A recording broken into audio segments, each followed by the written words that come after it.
Assalamualaikum warahmatullahi wabarakatuh. Nama saya Ardelia Astriani Rizky. Pada pertemuan kali ini, saya akan menerangkan tentang pembelajaran 1 untuk praktikum hardware dan jaringan. Oke, dimulai dari sejarah komputer.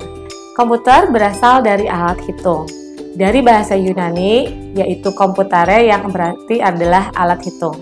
Komputer pertama kali diciptakan sekitar tahun 1940-an, di mana salah satu komputer analog pertama yaitu ENIAC. Dan salah satu pencipta komputer pertama yaitu ahli matematika yang bernama Charles Babbage. Definisi dari komputer yaitu adalah seperangkat alat elektronika yang saling bekerja sama yang dapat memasukkan, kemudian memproses, dan mengeluarkan data dalam bentuk informasi. Klasifikasi komputer memiliki beberapa generasi perkembangannya, dimulai dari generasi pertama, yaitu pada tahun 1940-an, di mana teknologi penyusun komputer merupakan tabung hampa atau turbo vakum, sebagai berikut. Kemudian, komputer generasi kedua, yaitu yang digunakan pada tahun 1950-an, di mana teknologi penyusunnya menggunakan transistor. Kemudian generasi ketiga, komputer pada tahun 1960-an, di mana teknologi penyusunnya adalah menggunakan integrated circuit atau IC. Dan generasi keempat yang digunakan pada tahun 1970-an sampai sekarang, yaitu menggunakan VLSI atau Very Large Scale Integrated.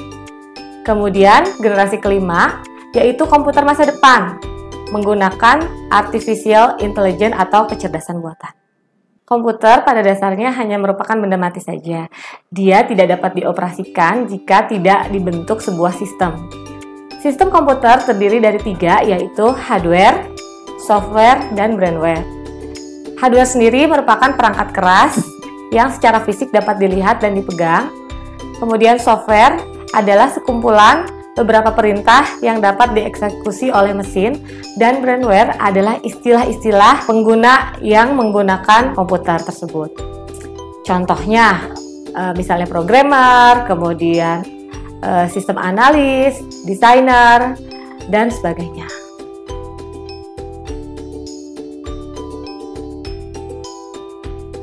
Selanjutnya adalah booting. Booting adalah proses menghidupkan komputer sampai sistem operasi mengambil alih proses. Di mana pada proses booting ini dilakukan pengecekan kelengkapan utama dari hardware komputer. Jika ada salah satu kelengkapan komputer yang tidak memenuhi syarat, maka komputer akan menampilkan pesan error yang berupa bunyi atau pesan di layar komputer. Booting sendiri terdiri dari 2 jenis, yaitu cold booting dan warm booting.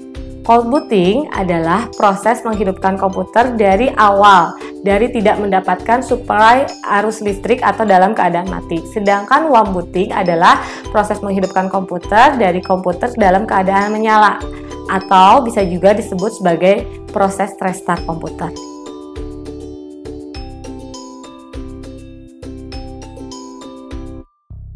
Pada saat proses booting, ada proses yang dinamakan dengan POS.